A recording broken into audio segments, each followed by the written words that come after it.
So the repairability score for these AirPod Max is actually pretty good. Here's the battery. It's actually outside of the little casings that it has that go up. But yeah, battery, really easy to replace. Even the drivers, if you have a little driver damage, you can just take it like that. It's got connections like the iPhone's, speakers do.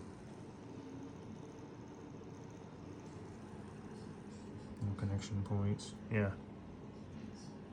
Just oogling over the build quality of these things. It's insane. Pretty cool.